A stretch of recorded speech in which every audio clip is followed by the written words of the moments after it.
Bon, au final, il est beaucoup trop compliqué ce bouquin. Est-ce qu'on pourrait pas partir sur Excel pour les nuls, un truc comme ça? Ouh, je pense que t'as pas fait beaucoup d'Excel, hein. Non, mais pour les nuls. Pour les nuls, voilà. Parce que Excel, ça peut être. Ouh. Ouais. Non, parce que là, j'ai lu l'introduction. Ouais, c'est ça, hein. Ah bah, ça met dans l'ambiance. Ça, ça pique. Ouais. Je suis d'accord, ça pique un peu. Euh, Merde. On peut pas zoomer. Est-ce qu'on peut zoomer? Je sais pas. Si, en bas de la page, regarde, t'as un petit. Ah oui, c'est là, pardon. Ouais. Ah, c'est beau. Ah, ils sont forts chez Google quand même.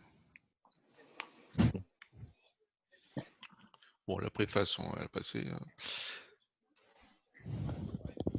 Bing, baf, bouf. Bon,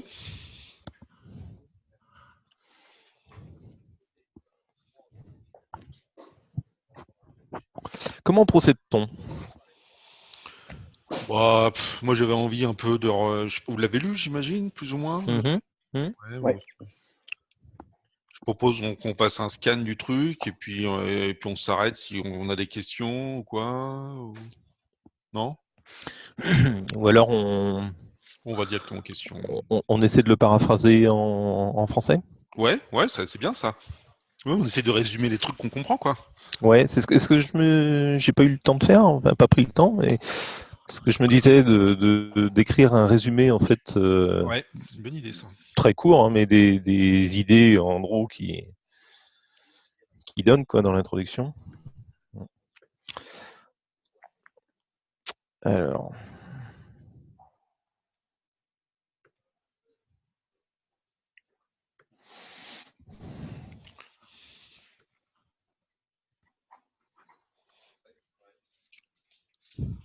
Bon, donc premier paragraphe. Bon, moi je vais faire un résumé avec les moufles, hein. hein, Mais j'ai l'impression que là, mais c'est le sujet du bouquin en fait, c'est de montrer qu'il y a une espèce de fusion. Enfin, là, alors sans prendre les mots compliqués là dont parlait Arnaud, là, endomorphisme ou je sais pas quoi là, mais oui. il y a une espèce de fusion entre la logique, donc mathématique qui montre que les choses sont vraies, et puis les langages de programmation, et notamment fonctionnels, donc ils vont matcher les deux ensemble et montrer que l'un et l'autre, quand correspond de manière objective à l'autre en fait. J'ai l'impression que l'introduction, enfin, je parle pas que du premier paragraphe là, mais que ça dit justement que c'est deux systèmes différents sur lesquels on peut construire les mathématiques, quoi. C'est-à-dire qu'il y en a un, la logique propositionnelle qui a été utilisée de longue date, et puis il en propose un autre en disant finalement on peut faire la même chose avec, alors avec, enfin le discours c'est avec le constructif, enfin l'aspect constructif plutôt que l'aspect non défini. Enfin, je sais plus comment il parle Mm. de l'autre logique. Il dit à un moment, on pose des choses, mais on définit pas ce qu'est X en fait, comment on le construit, quoi. Mm. Ouais, c'est la logique par, euh, par l'absurde, où tu Ouais, prouves que quelque chose existe parce que tu arrives à prouver qu'il peut pas ne pas exister. Mm. ouais, c'est ça. Alors que là, il dit, on n'aura pas de logique par l'absurde. On sera obligé de construire des preuves positives de chaque, de tout ce qui est avancé, quoi. Ça, D'accord, mais là, ce que tu dis, c'est le résumé de toute l'intro ou de juste du paragraphe qui est à Non, l'écran? justement, de toute l'intro, c'est ce que je disais. Je parle Ouais, pas juste du oui, paragraphe, mais c'était pour réagir par rapport à ce que tu disais. Euh, Tu disais les deux choses sont équivalentes. C'est effectivement un petit peu ce qu'il dit dans le premier paragraphe, quoi. bah, moi j'ai l'impression qu'ils, oui, enfin, oui, ils sont séparés, ils ont des histoires différentes, mais là je crois que l'objet c'est de montrer, parce que toi il dit bien simultaneously, hein, donc c'est un truc, donc il dit un système qui est simultanément de la logique et d'un langage de programmation. et dans lequel les tips et les propositions sont la même chose finalement. C'est-à-dire qu'il y a, pour moi, il y a un côté Ah oui. fusion, tu vois, des trucs. Ah oui, non, mais c'est parce qu'en fait, je confondais quand il parle de logique, là, il parle pas de la logique propositionnelle, justement. Il dit Oui, une autre forme de logique, une nouvelle logique. oui, c'est ça. Oui, voilà. Ouais, d'accord. Ok. Bon, bah, on note ça. Et voilà, et Donc, que ouais, c'est ce qu'il appelle la constructive type theory là, ou je sais pas quoi. ouais. Et voilà, et puis il y a le fameux Martin Loff là dont parlait Arnaud. Bon, mais ça, je pense qu'on y viendra. C'est vers le dernier tiers du bouquin, je crois qu'on parle de ça, mais pour l'instant, pas sur la partie. Mhm. Plutôt que de le dire comme on est en train de le faire avec des moufles, là, j'imagine que vers la fin du bouquin, on aura une explication rigoureuse de tous ces concepts-là. Donc là, si on met un.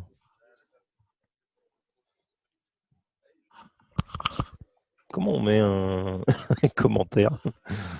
Ah oui, tu peux pas. Ah oui, ça sélectionne pas du texte, en fait, ça sélectionne des zones.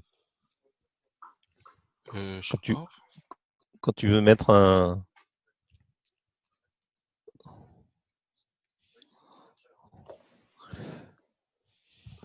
Ah bah tiens, vous le voyez pas le commentaire que je. Bah si, il va arriver, je pense. Tiens, voilà, si, Ouais. commentaire. Yeah. Ok. Ah puis je peux pas l'éditer. Modifier. Ça y est. Donc on dit quoi? Euh, Ah d'accord, tu veux l'écrire au fur et à mesure qu'on le dit, c'est ça? Ah bah je pensais, non? Ouais, bah si, vas-y, Le- c'est ambitieux, mais vas-y, ouais. Non, ou alors on trimballe un même commentaire. Mais en fait, on peut pas bouger les commentaires. Ah non, ok, ouais, non, c'est pas. Enfin, j'imaginais qu'on allait comme on l'a fait là, on l'a dit à l'oral, mais je pensais pas Oui. qu'on allait l'écrire, en fait, c'est ça. Ah, moi je l'écrirais bien. Mais dans ce cas-là, on n'est pas obligé de le faire sous forme de commentaire. Ouais, dans un autre doc à ce moment-là, c'est ça? Ouais, exactement. Ce sera peut-être plus pratique. Dans un Google Doc. Ouais, ou alors, bah, pour l'instant, je fais ça dans. Chez toi, quoi. Ouais, c'est ça. Euh, hmm. Parce que, disons que je pense qu'il y a un premier niveau, comme on vient de le faire, avec des moufles, et un peu à base de ouais, je crois que ça doit être ça. Mais, Ouais. mais ça, le traduire dans des phrases qui fassent sens, c'est déjà, il y a un boulot supplémentaire après, hein. Mais Eh ben, tout ça est itératif. On a oui, fait les E. Maintenant, on peut peut-être essayer de faire une phrase ouais, pour résumer le premier paragraphe, et puis ensuite on passe au d'accord, suivant. Et puis peut-être que plus tard on reviendra en disant non mais en fait c'est pas comme ça qu'il faut le dire. d'accord, ça marche.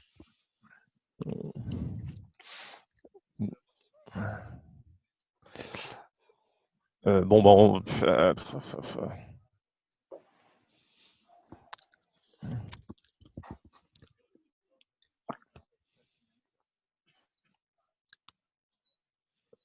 Bon, l'idée c'est il est possible de définir une logique qui soit enfin un système qui soit à la fois un système logique et un langage de programmation C'est ça. basé sur ce qu'il appelle le constructive type theory, quoi. Ouais. L'élément que les types et les propositions sont deux visions de la même chose.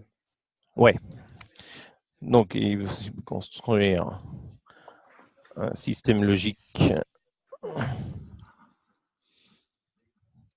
qui soit en même temps un langage de programmation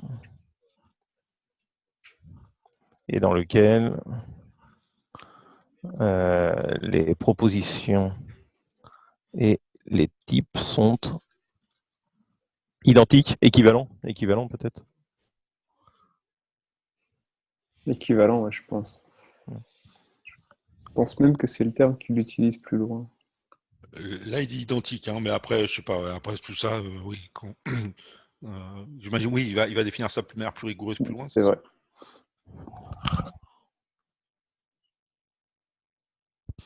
Bon.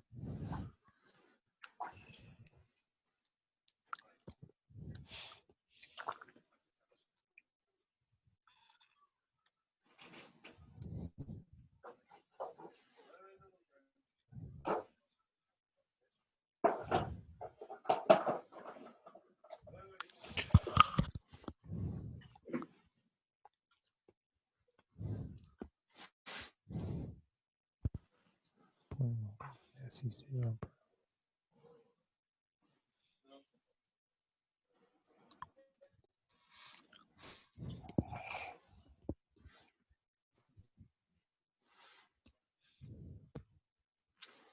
veut dire quoi? As is all.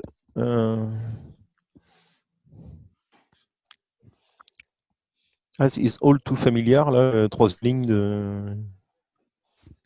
de correct programming.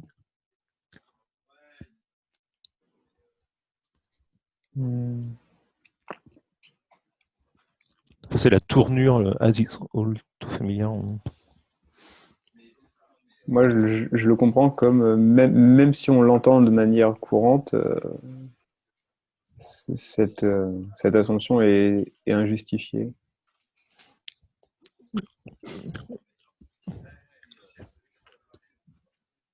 Ah oui, c'est ça. Bien que ce soit connu de tout le monde, enfin, bien que ce soit un peu le truc communément admis, c'est cette assumption-là, je prends en français, cette proposition. Cette proposition est incorrecte, quoi.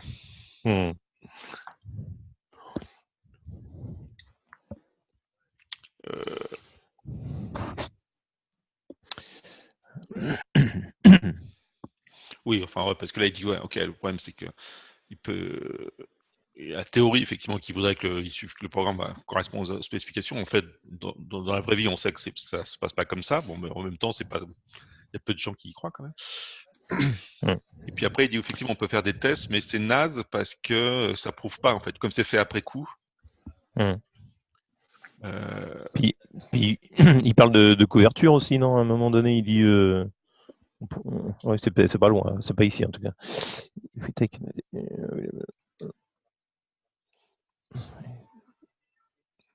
Là, en fait, le point clé, c'est qu'il dit que de toute façon, a posteriori, de toute façon, on est un peu dans le. C'est compliqué de prouver a posteriori. C'est plutôt le faire avant, quoi. Donc, je mets les programmes ne se comportent pas comme attendu. Le test a posteriori ne peut pas garantir le comportement. C'est pas une preuve de correction. En fait, ce qu'il dit surtout, c'est que ça n'apporte pas de garantie. C'est ça.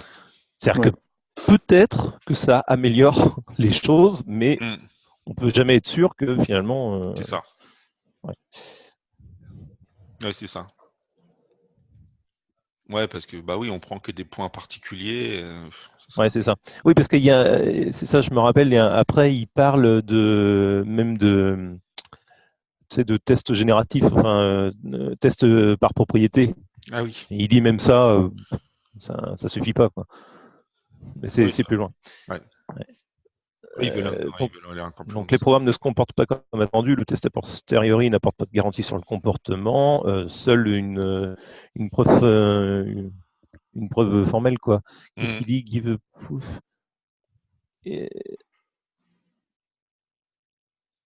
Voilà. Seule une preuve formelle de correction, de correctness, peut garantir qu'un programme correspond à ses spécifications. Okay, ouais, là, Oui, mais il dit aussi que parce qu'après, tu vois, après il dit on développe le programme et puis après on donne une preuve qui remplit la spécification. Mais quand il dit on donne une preuve, c'est en fait on essaie de donner une preuve. Là, il parle plus de preuve formelle parce qu'autrement ça serait ok, quoi. Parce que sa conclusion du paragraphe là, c'est qu'en fait ça doit être fait simultanément. Ouais, là, c'est pas super clair, hein, franchement, je trouve. Enfin, l'argumentaire, là, cette articulation me paraît pas. Je vois pas Enfin. Bah, en fait, si, il y a le must sur la dernière ligne. Là, en gros, il dit on devrait essayer de construire le programme de telle manière qu'en fait, il n'a pas le choix. Il est forcément à tout moment dans le respect de l'aspect. Oui. Oui. Enfin, ouais, en tout cas, Jonathan, t'es mute. Hein, si... oui. Ah, Jonathan nous a rejoint. Coucou.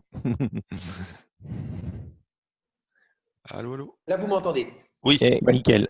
Salut. Je vais Salut. Salut. couper quand même le micro, mais pour l'instant, vous m'entendez.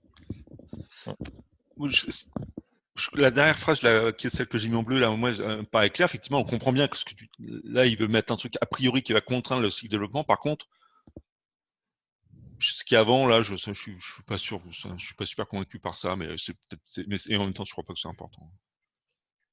Non, c'est pas important, c'était Non, juste je pour. pense pas. Non, mais ce qui est bizarre, c'est que là, il dit donner une preuve a posteriori, ça suffit pas. Bah, si, ça suffit si c'est une preuve formelle, mais au final, en fait, ce qui sous-entend, c'est que c'est pas possible de le faire a posteriori si t'as pas un outil de développement qui te permet de le faire.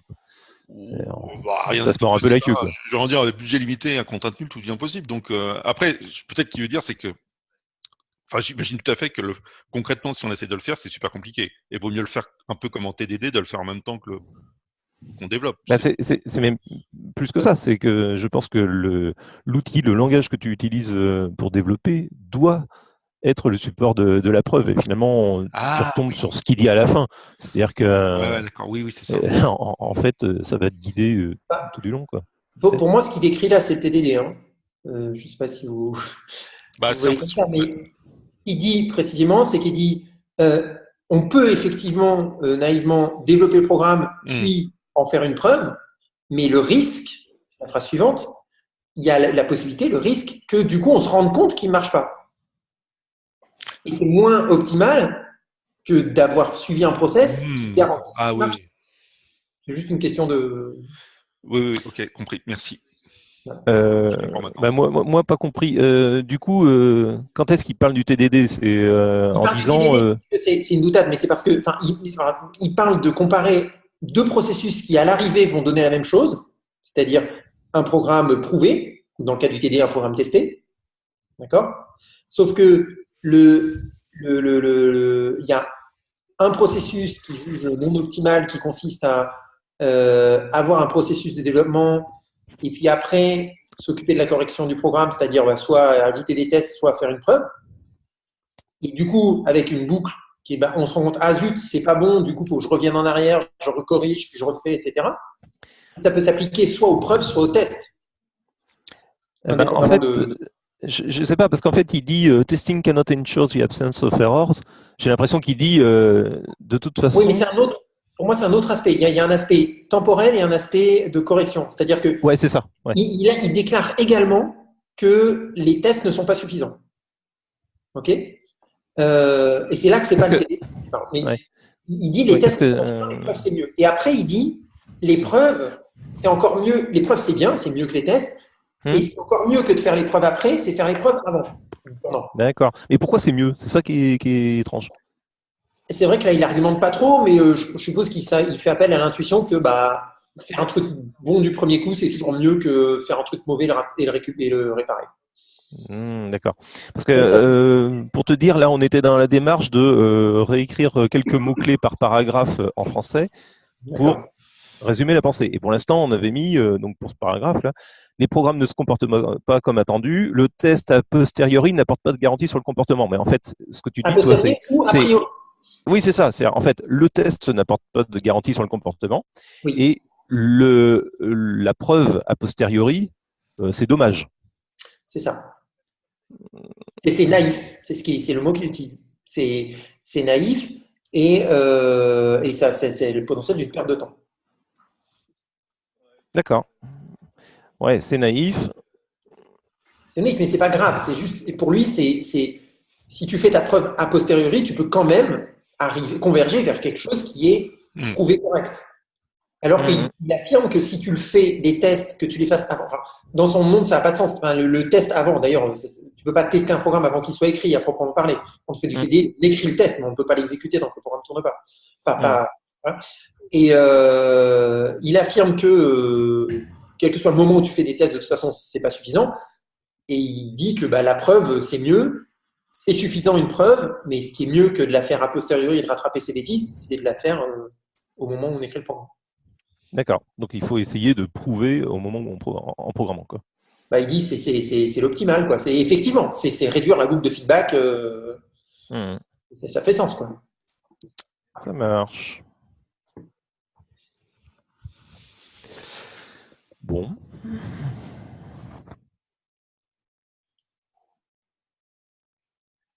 Ensuite, il développe effectivement sur l'histoire de, par exemple, les types.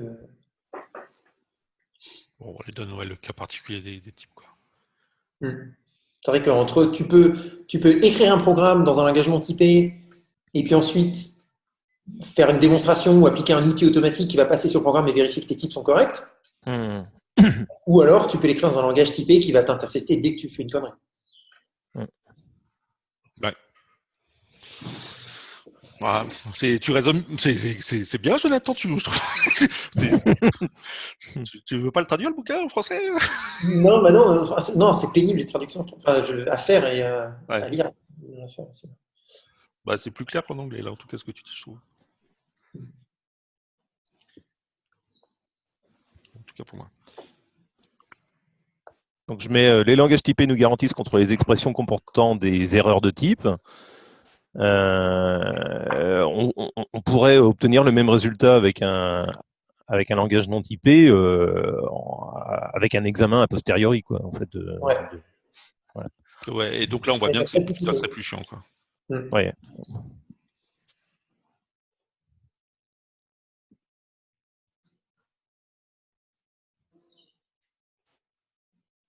Ok. Donc son ambition, c'est de créer un langage en particulier fonctionnel, parce qu'il aime bien. Ah oui, alors là, il y a un truc effectivement qui est particulièrement qui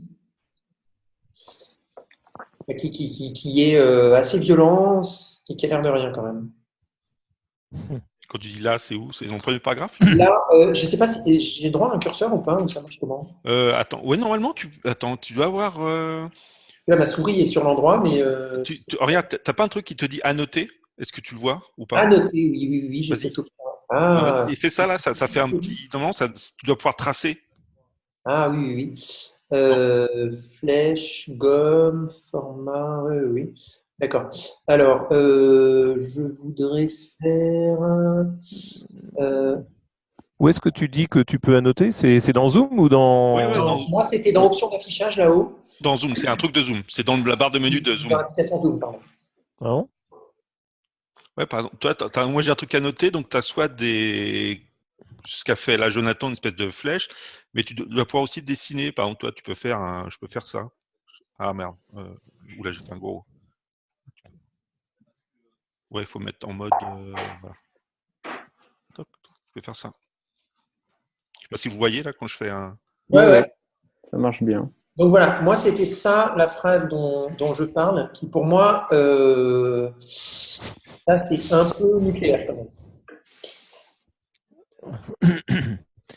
Is to design a language in which correctness is guaranteed with looking back and professional programming aesthetically. The purpose with the program simply being a value from an explicit type. Donc si je devais reformuler ça en français, jusqu'à ce point-là, c'est assez simple. Oui. Donc notre but, c'est de faire un langage où les programmes sont forcément corrects. Bon, ok, très bien, vas-y mon gars. En particulier, ça serait un langage de programmation fonctionnelle parce que sémantiquement, ils sont plus simples. Ok, why not? Enfin, moi, je suis prêt à le suivre sur cette affirmation. Mais après, avec un programme étant simplement une valeur d'un type particulier explicite plutôt qu'un transformateur d'état. Ouais, ça ouais, je suis d'accord là. Alors, un transformateur d'état, ça va encore. Ouais, ça va encore. Un transformateur d'état. Oui, ben, en gros, il dit c'est des fonctions pures plutôt que des machines à état. Quoi. Justement, non. Attention, parce que un transformateur d'état, effectivement, bon ben voilà, on écrit du Java, n'importe quoi, du Python. Il y a un état initial, le programme s'exécute, et à l'arrivée, il y a un état qui a changé. Donc ça décrit la programmation impérative. Par contre, moi, j'avais pas tellement rencontré. Enfin, dès qu'on s'intéresse à ce domaine-là, on voit apparaître ça, mais ça reste un peu mystérieux pour moi. Le fait que les programmes soient des valeurs de certains types. Le programme comme valeur d'un type, J'ai l'impression que c'est vraiment le truc fondamental dans cette approche-là. Et c'est pas vraiment vu. Même en Haskell, c'est pas. Mais c'est assez cohérent avec ce qu'il dit après, parce que, enfin, et ce qu'il dit avant, parce qu'il dit qu'une proposition à un type, finalement, c'est la même chose. Avant ou après? Au tout début, dans le premier paragraphe. On est à page 2 là, quand même. Hein. Alors nous, on a résumé ça en disant il est possible de construire un système logique qui soit en même temps un langage de programmation et dans lesquels les propositions et les types sont équivalents. Oui, d'accord, mais ça c'est l'abstract, enfin, c'est le résumé de ce qui va suivre. Donc, tout à fait. Oui, effectivement, oui. Ce qui va venir. Et donc, du coup, ça veut dire que s'il veut pouvoir prouver son programme deviendra une proposition et donc. C'est le mécanisme qui prétend choisir pour faire ses preuves. Voilà. Mais une valeur d'un type, moi c'est là où j'ai encore un petit peu de mal, c'est le programme est une valeur d'un type, mais je ne sais pas de quel type exactement. Autant dire que le programme est équivalent à une proposition, je peux comprendre. Enfin, ouais, je sais pas, faire des propositions sur le programme et tout ça, mais c'est le passage au type où j'ai encore un peu de mal. Je ne sais pas pour vous, mais... Ah ben, moi, complètement. Moi, je comprends plutôt qu'un state transformer, ok, d'accord. Voilà, là, on est d'accord. On est dans la programmation traditionnelle, on comprend ce qui se passe. L'autre, je ne sais pas. C'est encore très abstrait, mais oui, effectivement. Ouais. Je suis sûr qu'Arnaud aura une idée sur la question. Bah, oui, ou peut-être. L'explication, elle suit, hein, mais. C'est ça. J'intuite que maintenant que que Jonathan nous a mis le doigt sur ce truc que j'avais pas du tout vu en fait, ouais, ça. mais qui effectivement c'est du lourd. Maintenant qu'on a ça en tête, peut-être qu'en lisant la suite, ça va nous. Exactement. Parce qu'en fait, j'avoue que j'avais pas relu le truc en détail, mais j'ai lu le texte un peu en diagonale et je me dis mais il y a forcément un moment donné où il introduit cette idée que les programmes ont un type, quoi. Parce que c'est pas du tout intuitif. Enfin, je veux dire, c'est de là où on vient, c'est bizarre. Et en fait, tout le reste du bouquin part de cette hypothèse-là. Ouais, c'est ça. Bah, remarque, si on prend du fonctionnel pur, effectivement, tout ton programme en tant que fonction, il a un type. C'est-à-dire, il prend un type en entrée, il sort un type, et finalement, il est une valeur particulière du type, en ce sens qu'il est une implémentation de cette, de ce type à type, quoi. Ouais. C'est pas faux. C'est pas faux. Mais c'est vrai que le programme en tant que valeur, c'est pas radicalement nouveau, mais c'est, enfin voilà, quoi, il faut le. Donc, on peut effectivement avancer à partir de là. Ouais, là, pour le coup, on aimerait avoir des exemples, quoi. En fait, ça serait cool d'avoir un exemple simple, genre le programme qui additionne deux entrées, qui fait 1 plus 2, il est la valeur de quel type, quoi? Oui, alors c'est ça. Est-ce que je pense que le type du programme qui additionne X et Y, son type, c'est des couples, si c'est des entiers. Est-ce que le type du programme, c'est fonction de n2 vers n, par exemple, ou est-ce que c'est autre chose?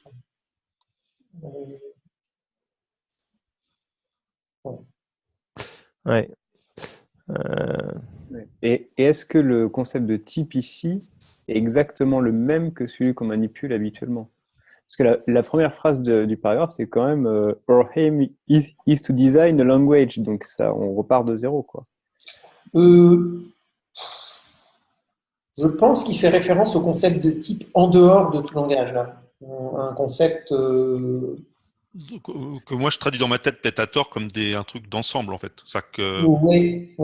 Voilà, quand il dit un programme peut être une valeur d'un type particulier, ça pourrait être pour moi une valeur dans un ensemble qu'on appelle type, mais en gros c'est un ensemble de trucs. Et la question que je me pose, c'est quoi les trucs qu'il y a dans ce sac à trucs que lui il appelle un type, mais et effectivement c'est peut-être un sac qui contient des fonctions comme tu disais, c'est l'ensemble de plein de fonctions et c'est une de ces fonctions là. C'est intéressant. Par exemple, tu prends une calcul de Fibonacci par exemple, vers simple. Donc, c'est de n vers n. Ouais. OK ? Mais pour prouver que mon programme calcule la suite de Fibonacci, à n'importe quel index, par exemple, il ne suffit pas que je dise que mon programme a le type entier vers entier. Ah oui. Donc, ça veut dire qu'il va falloir inventer effectivement, ou enrichir le système de type pour inventer un type qui serait entier vers nombre de Fibonacci correspondant à cet index. C'est ça. C'est là qui va intervenir le... Et du coup, effectivement, tout programme qui est une valeur du type entier vers nombre de Fibonacci correspondant est correct pour calculer la suite de Fibonacci.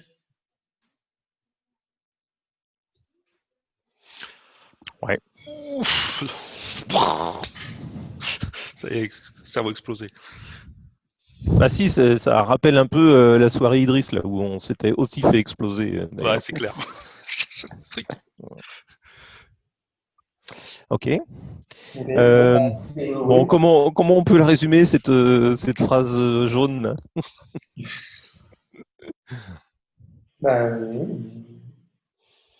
Nous cherchons... Donc un programme, c'est une implémentation particulière d'un type qui explicite son comportement, quoi. Oui. L'idée, c'est que effectivement, le type du programme contient la preuve de son... Enfin, pardon, La définition de son comportement. Oui, c'est ça. Contient sa spécification.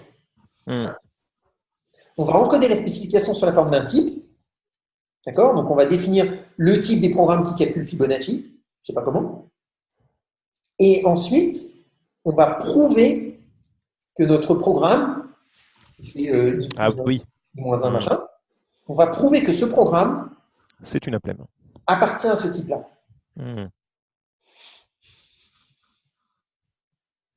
Oui. Et il y a des chances que la manière d'encoder la spec, ça ait un rapport avec la logique constructive, finalement. Ah bah après, c'est la mécanique qu'il a utilisée, ouais. Voilà. Mais pour l'instant, ça reste ouvert à ce stade. Ouais. Ok. Mais d'ailleurs, c'est tout de suite, si on avance sur le premier exemple, c'est ça, je crois que c'est juste en dessous. C'est qu'il dit le langage des types dans les langages actuels peut exprimer le domaine, alors le domaine et le codomaine, le domaine d'entrée et de sortie, ou ce que tu veux, c'est-à-dire d'où ça vient et vers quoi ça va. Donc c'est une fonction des entiers vers les entiers, ou des entiers vers les réels, ou des bases de données SQL vers les pages HTML. Et ne peut pas exprimer la contrainte, ne peut pas exprimer effectivement, de manière générale, de contrainte sur plus fine que ça, en fait, finalement. La contrainte que c'est, dans l'exemple qu'il donne, des nombres vers la racine carrée du nombre en question.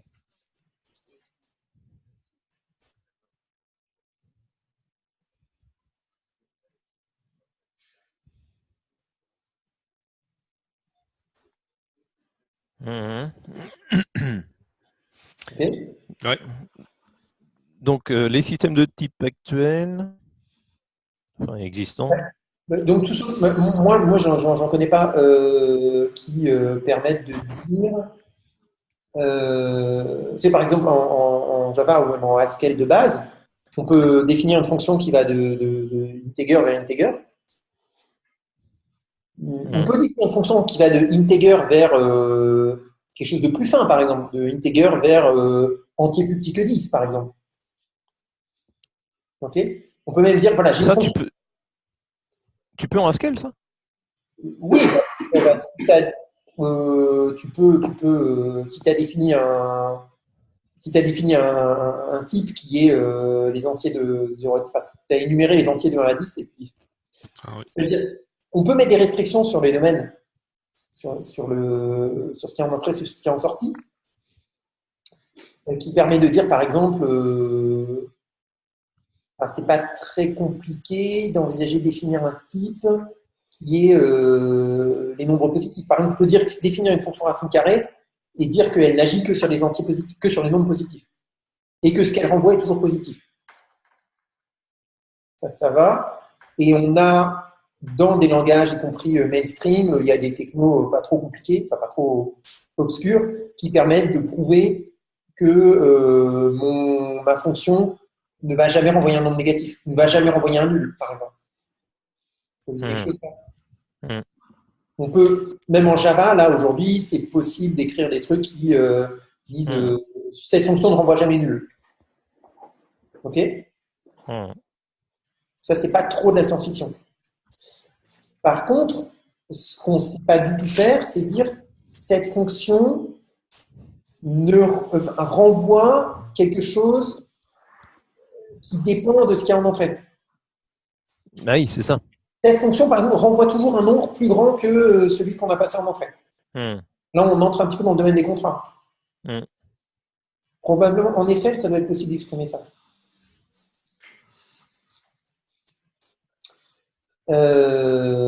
Mais justement, là où dans des trucs comme FR, on écrit un contrat qui dit OK, ça prend X, ça renvoie Y, et la contrainte, c'est que Y il est plus petit que X ou whatever. Là, il va beaucoup plus loin et il dit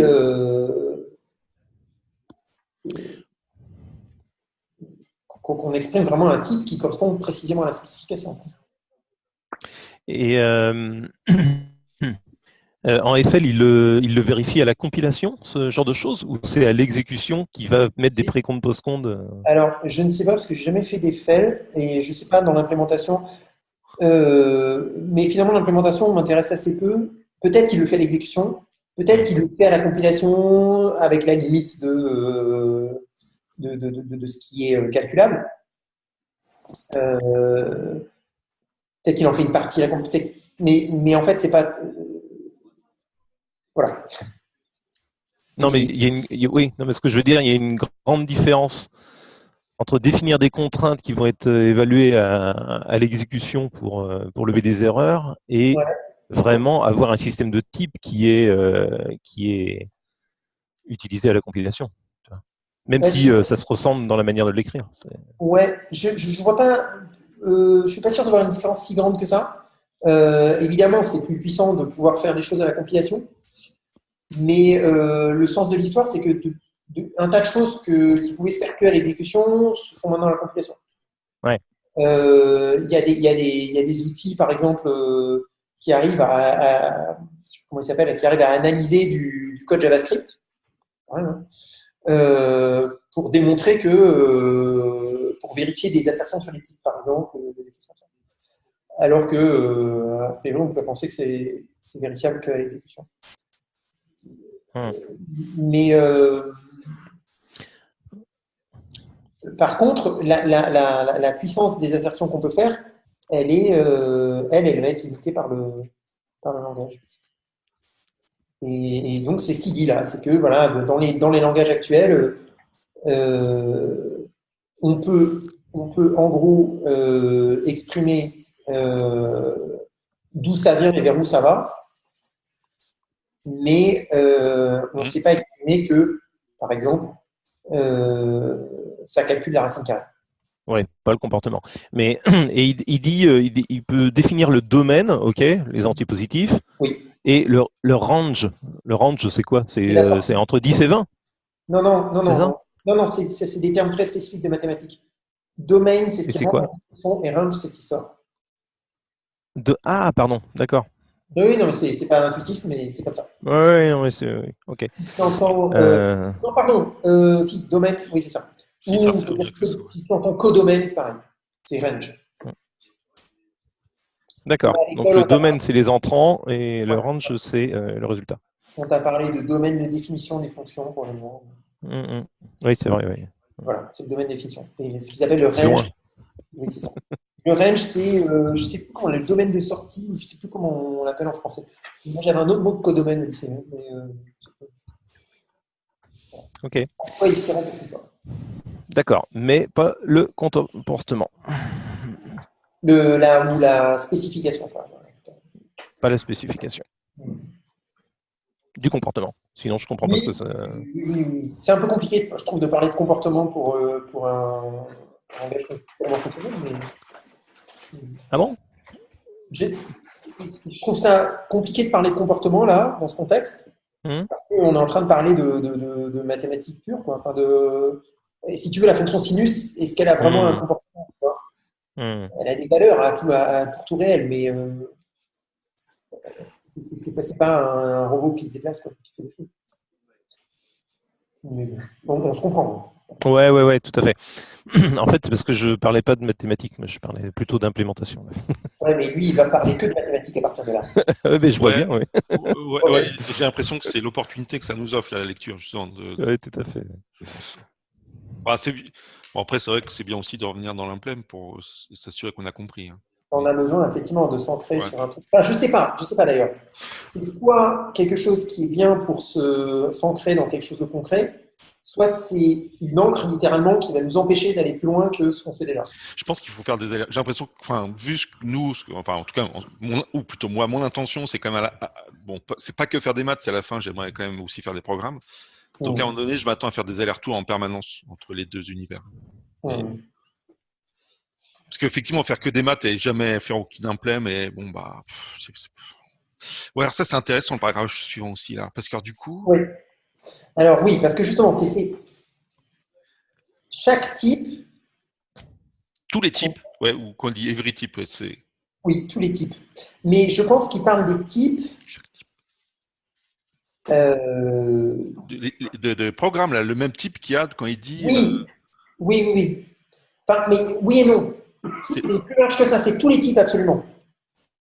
Y compris les types qui peuvent être les types des programmes. Ce type-là, j'ai l'impression que c'est le même que. Oui. C'est le même, mais. Voilà. Oui, en un sens, c'est le même, mais le deuxième est plus large en fait. Enfin, c'est-à-dire que. Donc là, il dit que. Quand il parle de type, c'est des types au sens d'un truc qui contient des ensembles de programmes, en fait, comme ou de fonctions. De programmes ou de nombres, de tout ce que tu veux, en fait. Ouais, mais. Par exemple, les réels, c'est un type, ok. Ouais. Les nombres qui sont égaux à 2, c'est un type. Les fonctions qui prennent un entier et qui renvoient la racine carrée, ou qui prennent un réel et qui renvoient la racine carrée de ce truc-là, c'est un type aussi. Les fonctions qui prennent un réel et qui renvoient un réel, c'est aussi des types, mais qui vont moins nous intéresser parce que justement, elles sont trop larges. Mais alors du coup, maintenant qu'on a dit ça, la phrase, elle veut dire quoi quand il dit défini par l'équation x égale x? Alors, tu peux. En quoi est-ce qu'une équation peut définir un type? C'est ça une première question. Par exemple. Une équation, c'est une spécification de fonction pure. Non. Enfin, une équation qui contient que x, par exemple, comme inconnu, c'est une spécification sur x. Ça va restreindre les x qui sont valides, qui sont dans le type. Okay. Par exemple, si je donne l'équation x égale 2, ça définit un type, et l'ensemble des x qui respectent ça. Okay. Ouais. C'est un type qui a a priori un seul membre qui est 2. C'est clair? Ça définit une fonction aussi, ça définit une fonction qui prend rien et qui renvoie un x qui est 2, non? Tu vois, enfin. Non. Enfin, une fonction qui prend rien, ça n'existe pas en mathématiques. Ah. C'est une valeur. Ouais, mais c'est une fonction constante. Non, on peut pas parler de fonction constante tout le temps et laisser tomber les valeurs, du coup. C'est un sens différent. En mathématiques, une fonction constante, c'est une fonction qui prend une valeur et qui renvoie toujours la même chose. D'accord. Alors, une fonction qui est autre chose que constante, mais je veux dire, en quoi on a besoin des valeurs, en fait, c'est ça Toi, une fonction qui prend rien et qui renvoie 2, ça me va aussi bien que. En fait, c'était par réaction tout à l'heure quand tu disais le type peut définir n'importe quoi. Des valeurs, des fonctions. Oui, je dis bon, bah ok, que des fonctions. N'importe quoi qui est un objet mathématique. Une fonction qui ne prend pas de valeur, ce n'est pas une fonction, ça n'existe pas. Ok. Bah, c'est par. C'est par construction, enfin, c'est un choix, ça. Oui, d'accord. Il n'y a pas une vérité fondamentale derrière, quoi. Disons que c'est les maths. Hein. On se met d'accord sur comment dire, des règles de base qui permettent après de discuter. Et c'est important que le mot fonction ait un sens, quoi. Mais ça fait partie des problèmes, effectivement, de s'assurer qu'on parle qu'on sait de quoi on parle et qu'on n'a pas effectivement, comme dans la programmation classique, où on utilise un peu rapidement le mot fonction. Là, dans ce contexte-là, quand il va parler de fonction, il s'agit bien de choses qui prennent une valeur et qui renvoient une valeur. Ok, bon. Et, du coup, l'équation x égale x, par exemple, si je vous dis le type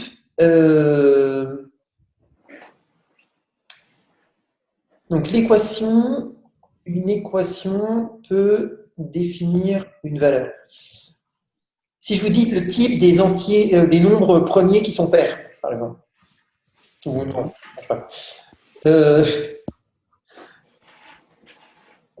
un truc vide, quoi, a priori. Le problème, je crois, c'est que si je peux définir une valeur en faisant référence à elle-même, alors je peux prétendre trouver des valeurs dans n'importe quel type. Ouais, c'est ce qu'il dit là. Voilà. Il dit si on a de la récursion, alors on a forcément une valeur dans chaque type définie récursivement, quoi. Voilà. Mais à part être une torsion de neurones, je vois pas bien où ça nous mène. Non, mais en fait, ça correspond au problème des. C'est ce qui dit juste après, ça correspond au programme qui ne se termine pas. On est en train d'explorer la frontière du mapping, si tu veux, entre les mathématiques abstraits et les programmes concrets. Un programme, une machine de Turing, on sait que c'est quelque chose qui peut ne pas se terminer. Et c'est là qu'on diverge par rapport justement aux fonctions mathématiques. Il n'y a pas de fonction mathématique pour laquelle on puisse dire ne se termine pas. C'est pas. Une fonction, elle est définie en un point ou pas, mais c'est pas.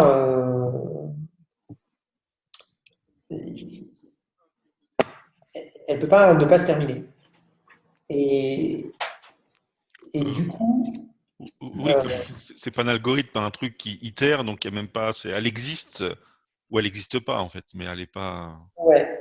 C'est une vision statique en fait, alors que là, effectivement, quand on fait un algo, il y a un déroulement. C'est peut-être ça, ce que tu veux dire. Oui, oui, je pense, oui. C'est aussi que, enfin, plutôt que statique, c'est déclaratif. C'est en fait, quand tu définis ta fonction et en tous ces points de son domaine, tu déclares l'ensemble des éléments où elle est définie.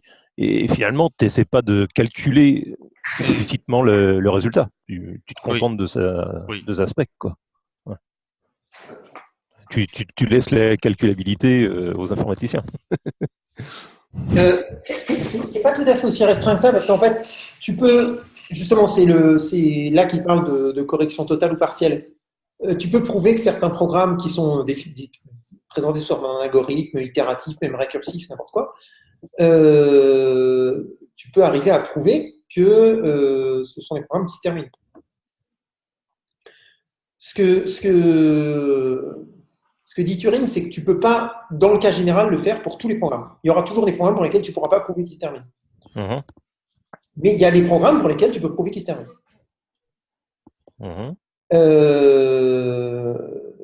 Un programme qui prend x, qui multiplie par 3, qui ajoute 2 et puis qui ajoute 5, je l'ai décrit sous la forme d'un algorithme, des étapes, une séquence comme ça, mais je peux prouver qu'il se termine. Même un programme récursif, voilà, un temps de calcul de factoriel qui fait factoriel n égale n fois factoriel n moins 1 et factoriel 1 égale 1, c'est relativement trivial de prouver qu'il se termine. Et pourtant, là, pour le coup, le programme de calcul de factoriel n'est vraiment pas déclaratif au sens où il décrit un processus vraiment qu'il faut exécuter étape par étape pour arriver au résultat. Ouais, c'est vrai. Et pourtant, on peut prouver qu'il est correct et qu'il se termine. Mais par contre, si on autorise, si on a un programme qui se termine pas, oui. Donc, la correction partielle et totale. La correction partielle, on est dans le domaine des preuves de programme. C'est est-ce que quand je te livre un programme, je dis il est conforme à sa spécification au sens de la correction partielle ou au sens de la correction totale. S'il est conforme au sens de la correction totale, ça veut dire que pour toute entrée valide selon la spécification, il donne la bonne réponse selon la spécification, au bout d'un temps fini. Ça, c'est correction totale. Oui, c'est ça. Et partiel, c'est tu ne garantis pas qu'ils se finissent. Voilà. La correction partielle, c'est si tu m'as donné une entrée légale et que mon programme se termine, alors la réponse sera légale. Mais si mon programme ne se termine pas, il ne se termine pas, tant pis pour toi. Évidemment, d'accord, ça laisse une porte de sortie monumentale, c'est que j'ai qu'à te livrer un programme qui ne se termine jamais. D'accord? Et du coup, je remplis mon contrat. C'est exactement ce qu'il dit. Ah oui, d'accord, c'est ça qu'il dit avec son histoire de X égale X. Quoi. Si j'ai cette clause de sortie dans le contrat, je peux l'exploiter comme un gros porc. OK? D'accord. Conclusion, on va pas. D'accord. Ah, d'accord. Ah, donc le début du paragraphe, là, quand il dit que tous les types contiennent au moins une valeur, c'est X égale X, ça veut dire qu'on pourrait, un client avec une spécification, il veut donc une valeur dans le type que représente sa spécification. Oui. Et nous, on lui dit, attends, je réfléchis. Ah, tiens, j'en ai trouvé un, c'est X égale X. Et ça me et tu dois me payer. Oui, tu dois me payer parce que ça, effectivement, si tant est que tu arrivé à résoudre cette équation, tu aurais ta réponse, tu aurais ce que tu m'as demandé. Sauf que c'est une équation qui n'est pas très utile, quoi. Voilà. En gros, tu dis au client, le client te demande de calculer un truc, tu lui dis, ok, c'est le truc que tu veux calculer, la réponse. Ok. Merci. Ok, comment on peut résumer ça?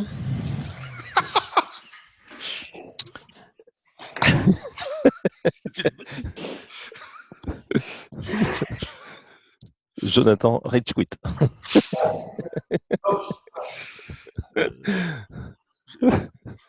À toi, Bernard. Je te sens chaud là. En fait, ce qui se passe, c'est qu'on part d'un truc qui fait 10 lignes et on en fait 20 000 explications. Donc là, on n'est pas dans l'exercice du résumé. Là. Oui, je pense que résumé, ça me paraît particulièrement ambitieux. L'exercice de détailler ou expliquer, on rajoute de l'information plus qu'on en enlève. Résumé à l'idée de... Non, mais si, il y a quand même une idée derrière. C'est-à-dire que dans le premier bullet, là, il nous dit les types actuels permettent d'exprimer le domaine, le range, mais pas au-delà. Oui. Qu'est-ce qu'il veut dire dans la deuxième boulette là? Il veut dire qu'il ne faut pas qu'on autorise la récursion. Il faut pas que le langage ait des constructions non totales. Non totales, c'est-à-dire qui puissent ne pas terminer. D'accord. Qui est quand même assez balèze. Il est en train de dire que le langage ne sera pas Turing complet quand même. Pareil. Ah oui, tiens, par effet de... Il ne faut pas que... permettre des constructions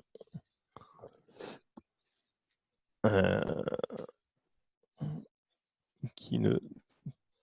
Là, déjà, il a perdu 95% de ses clients. qui ne termine pas.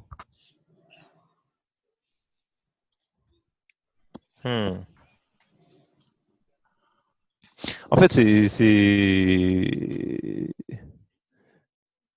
paradoxal de dire que c'est une limitation parce qu'au final, ça sert à quoi de définir des programmes qui ne terminent pas? Tu vois? Finalement, c'est peut-être une qualité souhaitable de. En théorie, oui, mais en pratique, on a tous les jours besoin de programmes qui pourraient ne pas se terminer.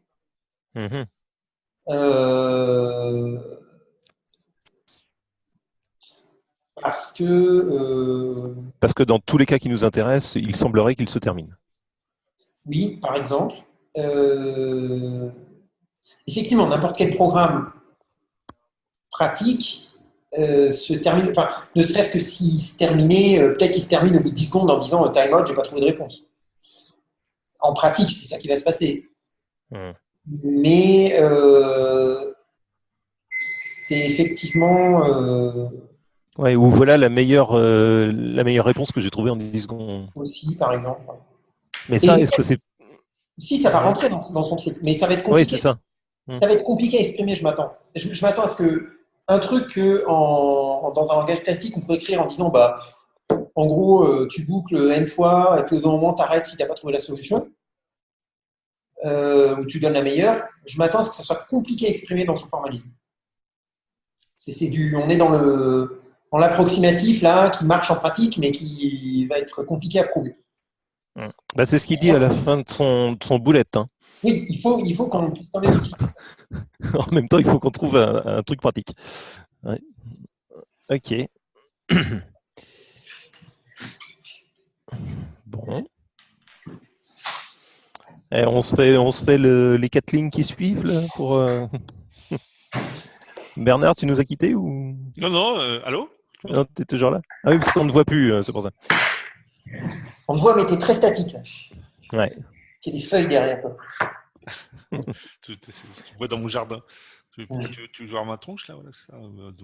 Je vais masquer mon regard hagard devant. To summarize.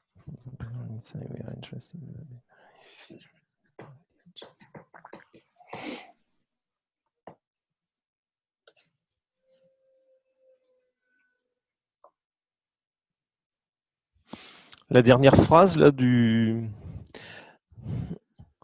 on cherche un système de type dans lequel on puisse exprimer des spécifications logiques. Ouais. Ça veut dire Oui, quoi? c'est-à-dire qu'on veut passer des types classiques qu'on connaît pour les programmes qui sont Ah oui, d'accord. base de données vers HTML, tu vois, par exemple, à base de données contenant des clients à page HTML décrivant exactement les clients qu'il y a dedans.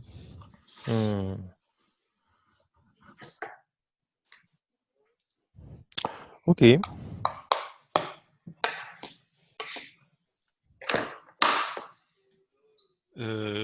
est 13h30. Ouais. On s'approche de la timebox qu'on s'était fixé.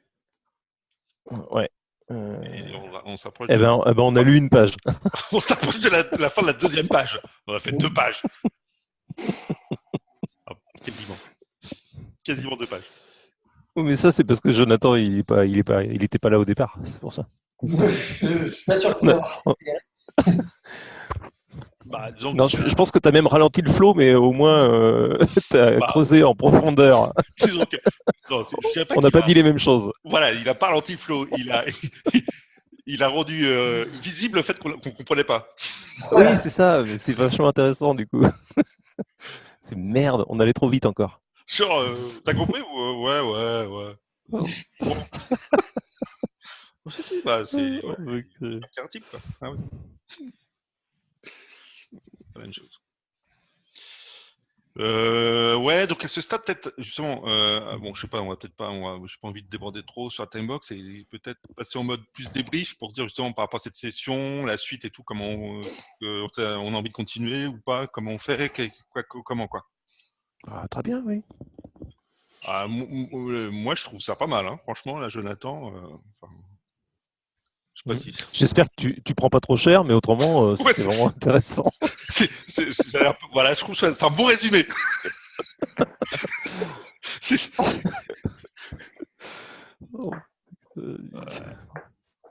Non, c'est intéressant. Moi, je trouve ça intéressant. Je suis prêt à acheter. Hein, non, mais c'est vachement intéressant. Je serais curieux aussi de voir ce qu'en dirait Arnaud aussi, parce que lui au moins il a lu le bouquin. Enfin, voilà, il est plus familier avec ça. Je crois pas qu'il a lu ce bouquin, il a dit. Hein, il a parcouru. Ouais. Oui, enfin bon, il a utilisé Idriss ou je sais pas quoi. Enfin, moi, je découvre avec vous hein, là. Non. À ce stade, ça a l'air. Tu découvres avec tout, c'est pas vrai. Attends, c'est pas possible. Mais si, non, mais parce que j'utilise mes 3 notions de trucs pour vous impressionner, mais ça va vite se voir. Tu veux dire qu'Arnaud le verrait? Non, mais à ce stade, c'est bien. Je pense qu'on arrive à suivre encore. Enfin, mais moi, j'ai attaqué un peu la suite. Alors là, on est dans l'intro. Effectivement, l'intro, il décrit un peu la clé de voûte du truc. Moi, j'ai regardé le chapitre 1. Je suis allé jusque. Parce que quand j'ai envoyé le mail à l'auteur, elle me disait ah, bah, tiens, il y a des exos. Du coup, j'étais assez curieux de voir ces exos. Donc, j'ai attaqué le chapitre 1. En fait, moi, j'ai trouvé le chapitre 1 plus facile, hein, en fait. Parce que l'introduction. Ouais. Oui, l'introduction va en fait parcourir un peu tout le terrain. Ouais, mais le chapitre 1, de ce que j'ai vu, c'est la logique propositionnelle, quoi. On retombe sur du classique qu'on connaît. Bah oui. Exactement. Bah ouais, mais c'est ça qui est cool. En fait. C'est le 2 qui va latter, je pense. Non, le 2, c'est lambda calcul. Mais oui, c'est ça, le 2, c'est lambda calculé. Mais en fait, alors, ok. Moi, ce qui m'embête, quand j'ai commencé à lire, j'ai pas lu le bouquin, je l'ai feuilleté, mais quand j'ai commencé à regarder, ce qui m'a inquiété quand même, enfin, ce qui m'a presque limite découragé, c'est de me dire, mais ok, mais encore, où est-ce que ça va? Enfin, c'est-à-dire que, en fait, moi, ça me donne envie de sauter à la fin du bouquin pour voir jusqu'où il va. Est-ce qu'il arrive à quelque chose d'intéressant, autrement que pour le plaisir du puzzle, quoi. Et pour l'instant, je suis loin d'être convaincu quand même. Mais tu es allé voir ou pas? Bah, j'ai été faire un tour, mais j'ai du mal à. Ouais. En fait, j'ai mis un commentaire tout à la fin où il dit probablement que dans les années qui arrivent, dans les quelques années qui arrivent, il y aura des langages, tous les langages fonctionneront comme ça, en gros. Et bah, pas du tout, en fait. Attends, excusez-moi. Écoute, avec Arnaud là, puis aussi Fred là, on touche un petit peu on fait du Agda là. On est passé, parce qu'on voulait un peu bricoler ça. On a pris Agda plutôt qu'Idris parce qu'Agda, a priori, enfin pour qu'on vérifie, il s'interface un peu mieux avec du Haskell que du Idris. On peut pas. Idris, c'est compliqué de l'interfacer avec du Haskell, bizarrement, mais voilà. Mais en fait, moi je retrouve dans le Agda, donc un langage qui existe, qui est utilisable. Hein. Bon après, je ne veux pas dire qu'il soit mainstream, hein, mais on retrouve vraiment ces concepts-là, je crois. Hein. Enfin... Oui. Là, je crois qu'Agda c'est clairement une implémentation de ça, mais en pratique, ça marche? Ça sert à quelque chose? Ah ben oui. Est-ce que tu arrives à prouver autre chose que, par exemple, les classiques, genre ma liste aura toujours pas plus de 3 éléments ou machin. Enfin, nous, on a pris un espèce de kata là, avec Arnaud et Fred, là, on fait ça lundi. Le kata, c'est en fait, comme on est dans la scope, là, à l'Ario, on veut calculer, on veut faire une compta analytique, toi, le truc, comment on répartit les frais de charge, toi, par rapport aux revenus qu'on a, tout ça. Ouais. Les frais, les machins, et pour calculer en fait finalement le salaire qu'on va se verser concrètement. Voilà, c'est ça qu'on essaye de calculer. Donc là, on est parti sur un kata, on fait de la compta. Donc là, on débute. Hein, on est quand même, on a écrit un bout de machin qui nous dit quand on a un ensemble d'écriture comptable, la somme des débits crédits de la transaction, quoi, ça doit être égal à 0. Ouais. On en est là. Bon après, moi je trouve ça déjà. Faut voir où ça peut nous mener. Mais dans Lambda, là, Arnaud nous avait montré ce qu'il avait fait en Idris cette fois-ci avec les dates. Il avait des dates, un système de type de date là, où il disait les nombres. Quand c'est un mois de février, les jours ils doivent avoir tel range, et quand c'est un mois de mars, ainsi de suite. Et puis voilà. Ouais, c'est des contraintes. Après, est-ce que ça. Je trouve. J'ai l'impression que ça apporte la même manière qu'on peut se dire ouais mais ok tu vas mettre des types, ok maintenant moi je faisais du Ruby ou je sais pas quoi, du PHP, maintenant tu me dis que le type là c'est un integer et du coup je peux pas mettre une string dedans, bon ok ça me sert à quoi?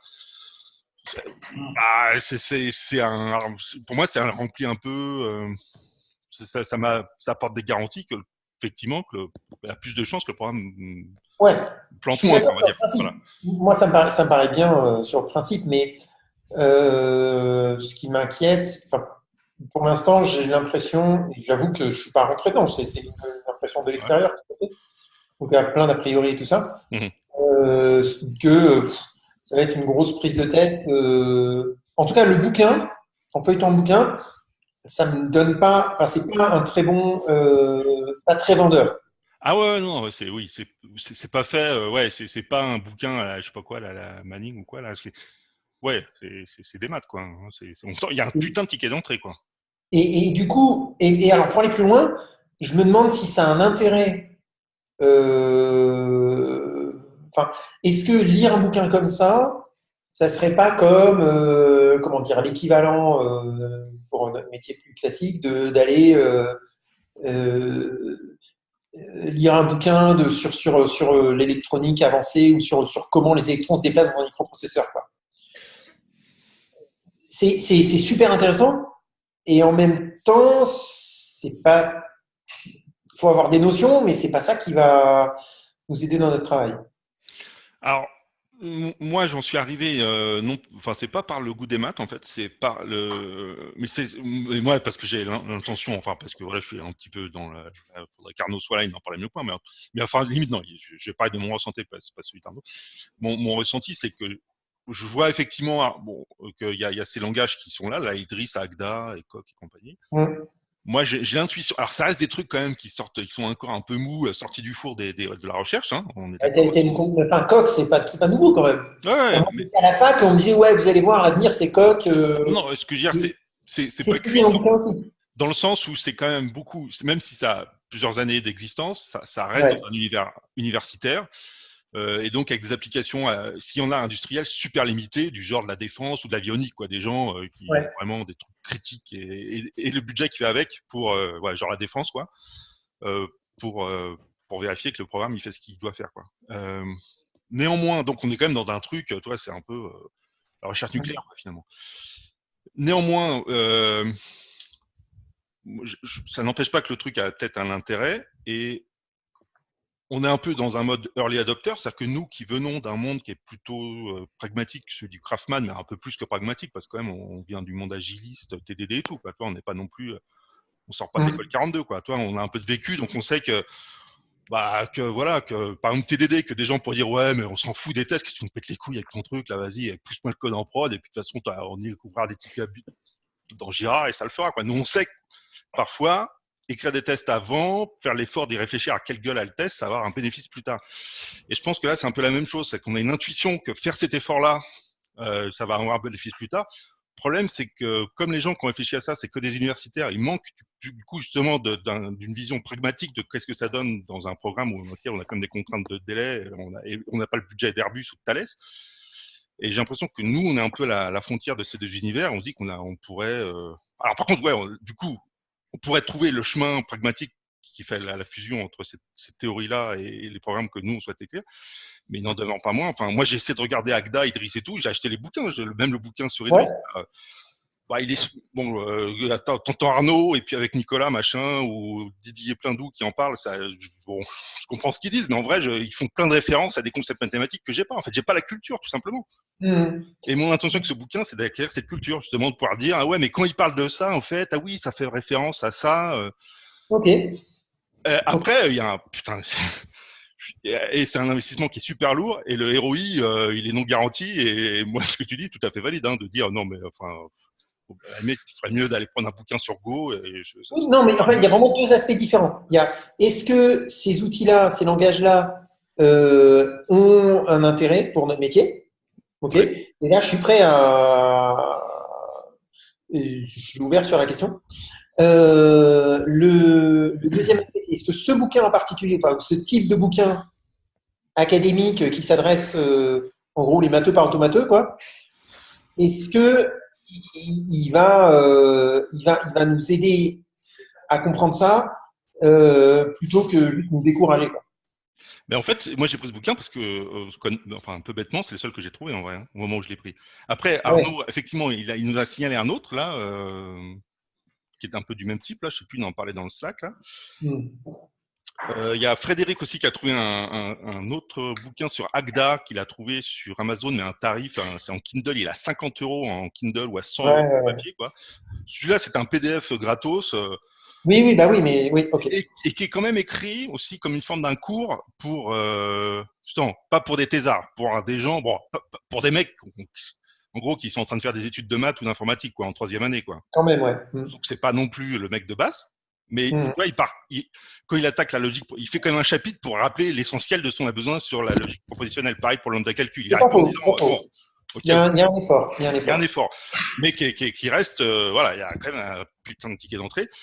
Et moi, quand je vois la logique du bouquin, enfin, les 4 premiers, j'ai pas vu la suite parce que c'est trop compliqué pour moi pour l'instant, mais en tout cas, les premiers chapitre me paraît assez bien foutu. Enfin, toi, le premier chapitre, il fait l'introduction de la logique. Après, pareil sur lambda calcul. Donc, en fait, il pose des trucs qui lui paraissent importants.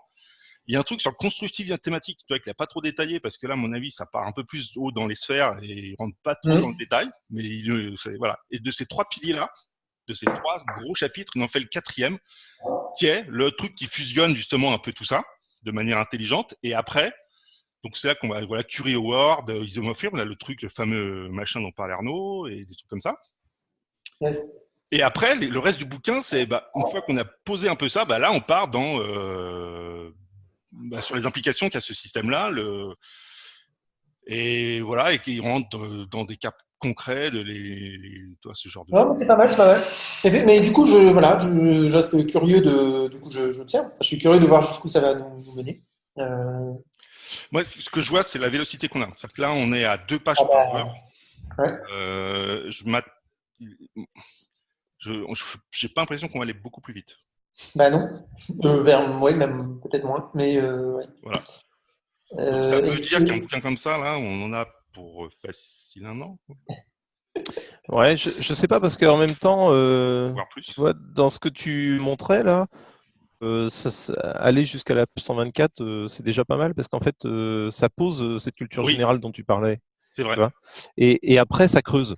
Après, ça s'intéresse à, OK, qu'est-ce qu'on peut en faire concrètement? Et ça répond à une autre question qui était celle de Jonathan, c'est so what au quotidien, est-ce que ça m'apporte un truc, quoi. D'ailleurs, si je ne m'abuse, c'est ce qu'il dit dans la préface, que les 4 premiers chapitres, c'est un peu les piliers, l'idée du truc, et après, effectivement, il rentre dans le détail. Donc moi, il y a au moins les 4 premiers qui m'intéressent, parce que effectivement,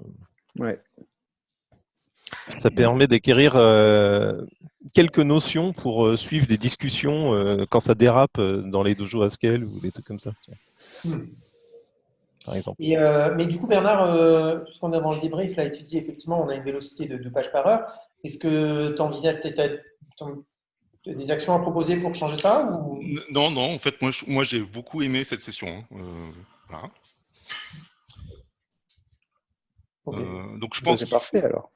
Voilà. En fait, c'est plus en termes de risque dans le terme. Est-ce que bon, voilà. Mais moi, je vais vivre avec ce risque. Ça veut dire que d'expérience, ce genre d'exercice, on dit on se lance dans un gros truc comme ça, on va le faire à intervalles réguliers. Au bout de la 10e session, on en a marre ou pas. Enfin, en tout cas, moi, moi, je suis assez. Moi, ça m'arrive. Voilà. Moi, mais donc c'est ça aussi. Peut-être que je voulais dire aussi, c'est-à-dire que j'ai peur que justement un truc soit tellement par la face nord, quoi, que pareil en même temps, c'est ce qu'il y a de plus facile qui soit disponible. Mais bon, on peut le suivre tant que ça dure et voir. C'est ça. J'ai pas de meilleure idée que d'avancer. Puis si au bout d'un moment on en a marre, on arrête, mais on aura fait 8 pages et c'est mieux que 0, peut-être. Ouais. Moi, j'ai déjà appris des trucs. Ouais. En fait, l'avantage de la face nord, c'est que c'est généralement pas ce qu'on fait, et que du coup, on a des compréhensions qui sont très partielles des choses, et qu'on passe son temps à recoller des morceaux, quoi. Donc, pourquoi pas essayer la face nord, pour une fois. Ouais, et puis pour moi, le fait de le faire en groupe, justement, c'est intéressant pour les trucs compliqués, justement, pour la phase nord. C'est-à-dire que sinon, si prendre un bouquin d'Idriss, voilà, comme le bouquin sur Idriss, et puis faire les exos, tu fais à ton rythme toi-même, pendant le week-end, ou je sais pas. Mais c'est sûr qu'on peut se décourager en groupe, et c'est probable que ça arrive, mais tout seul, je me découragerais beaucoup plus vite. Et puis là, enfin, si on revient sur la session, au moment où tu nous mets le doigt sur, dès le début, là, le premier truc, là. En fait, on voit que là, en l'occurrence c'est toi, Jonathan, mais un participant a mis le doigt sur un truc. Moi, j'avais pas vu du tout, quoi. J'ai dû lire le truc en diagonale, quoi. Et effectivement, c'est quand même lourd de conséquences. Donc, on voit aussi la valeur d'avoir des regards croisés et des gens qui voient des choses que nous, parce qu'on l'a pas lu suffisamment. Alors, c'est peut-être moins vrai pour la suite, parce que justement, la suite, il y a des exos. Et quand on fait les exos, là, ça pardonne pas, quoi. Soit tu y arrives, soit tu n'y arrives pas. Enfin, et si tu n'y arrives pas, tu sais que c'est un truc que tu as loupé, quoi. Oui, c'est vrai, c'est un test, quoi. C'est con, ils devraient les mettre, l'approche TDD, c'est les mettre avant le chapitre, les exos. Ouais, bah, On devrait essayer de faire les exos, constater qu'on n'y arrive pas, puis lire le chapitre. bah, en vrai, c'est ce qui se passe. Hein. Ouais, en fait, c'est.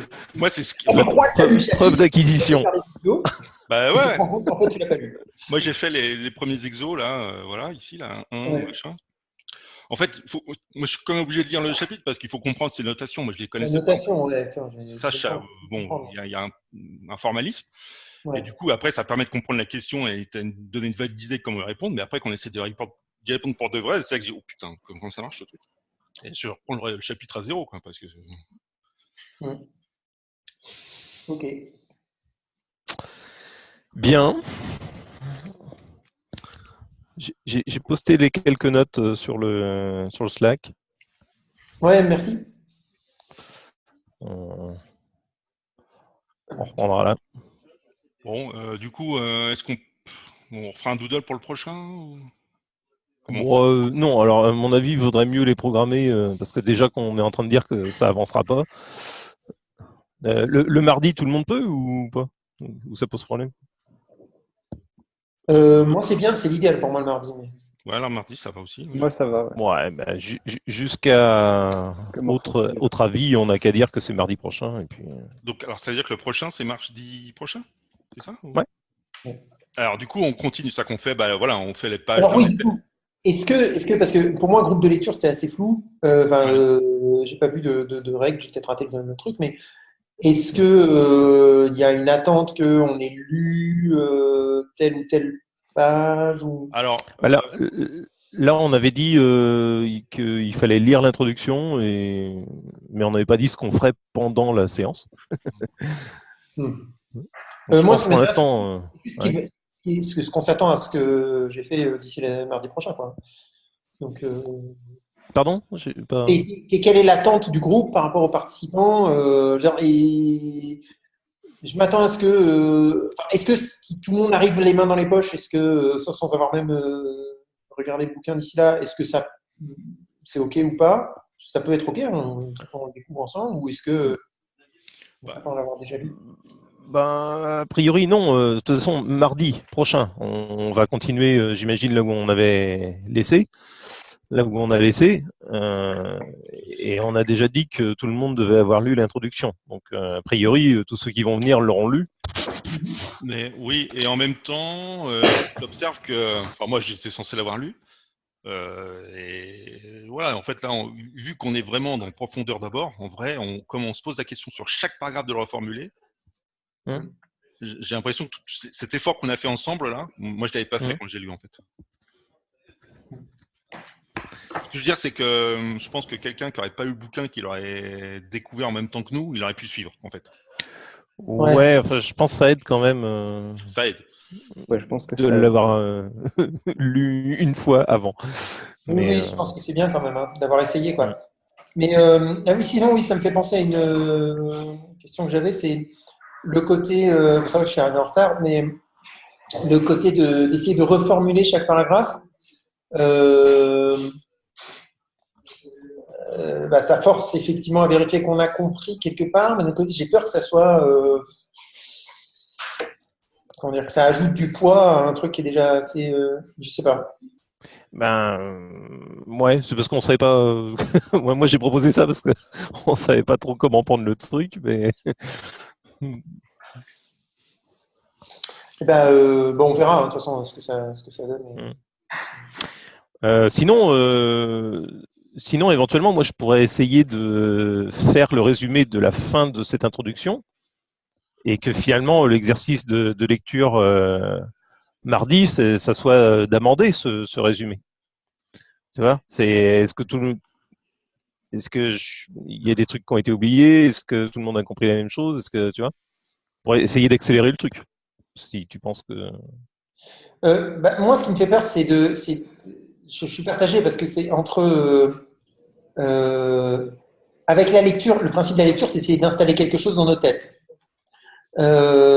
Si en plus d'essayer d'installer quelque chose dans notre tête, on se donne pour ambition de produire un document qui, par exemple, permettrait à d'autres gens de l'avoir dans leur tête, mais plus facilement, c'est pour qu'on charge la barque. Mais Je suis pas sûr que l'objectif soit là. L'objectif, c'est plutôt de se forcer à reformuler pour valider le fait qu'on l'a bien installé dans notre tête. Après, le document, moi, je le vois plus comme quelque chose de jetable finalement. Après, ce qui est ok. important, c'est d'avoir fait l'effort. Oui, ou de reparcourable en fait, parce que je me Reparcourable. connais et tu vois, dans un mois, j'aurais oublié le début de l'histoire, quoi. Et donc, je me Ok. poserai des questions Ça me va qu'on comme a ça. déjà vues, quoi. Mon sentiment, c'est que ça, chacun fait comme il veut. Si on est capable de le faire comme le propose de le faire Cédric, ça permet sûrement d'ancrer des trucs et c'est cool. En même temps, enfin, le point qui l'agrément, enfin, ce qu'on va tous faire en revanche, je pense, enfin, ce sur quoi on est un peu, enfin, on décide d'adhérer tous, c'est le fait qu'on va lire comme on vient de le faire, c'est-à-dire paragraphe par paragraphe. Et non pas en mode bon, voilà, parce que moi, on pourrait aussi se dire bon, on est page 1, vous avez des questions? Personne ne répond. Ouais. Okay. Page 2, vous avez des questions? Voilà, il voulait dire En quoi? mode, un peu en mode AG. Hein? Un peu en mode AG ou AG de copropriété. C'est ça. Là, on est plus en mode, on prend vraiment chaque paragraphe l'un derrière l'autre, on va lire chaque truc et on va se dire, bon, okay, qu'est-ce qu'il veut dire dans cette bout de phrase-là? Et là, ce mot-là, qu'est-ce qu'il veut dire? Donc, on est quand même dans une analyse très rigoureuse, ou comment dire, assez systématique de chaque phrase et de chaque ligne, et qui veut dire que du coup, on fait que 2 pages en 1 heure. Et ça je peux comprendre que quelqu'un dise ouais mais c'est trop chiant, ça me saoule, j'arrête. Et à ce moment-là, il s'en va. Je sais pas ce que je raconte. Moi, ça va. Ça me va comme ça. Moi aussi, après, on pourra peut-être faire évoluer au fur et à mesure du bouquin. On n'aura peut-être pas les mêmes difficultés partout, il n'y aura peut-être pas les mêmes personnes à chaque fois, tu vois, on verra, quoi. Ouais. En tout cas, pour la prochaine fois, pour mardi, c'est mieux d'avoir lu la suite. Et je pense que si on ne l'a pas lu, c'est pas dramatique. Par contre, ce qui peut se passer, c'est que la semaine prochaine, il y a d'autres gens qui arrivent qui n'auront pas eu la discussion qu'on vient d'avoir. Et que, se reposent des questions que nous, on vient de creuser pendant 1 heure. Quoi. Ah bah, paf, d'où l'intérêt du résumé. Bah oui. Ouais. S'il est plus compréhensible que la version originale, ce qui n'est pas certain. Mais... Et en même temps, ça peut être un exo pour des nouveaux qui arrivent, que les mecs qui étaient là aujourd'hui disent aux autres dans une semaine, alors moi j'avais compris ça. Mais pas du tout en fait. C'est ça. Un peu en mode slow kata, quoi. Mais alors là, c'est vraiment le slow, ultra slow, quoi. Bon. Ok. Moi, je vais vous laisser. Bien, bon après-midi tout le monde. Ciao. Merci beaucoup. Salut. Bon après-midi. Ciao.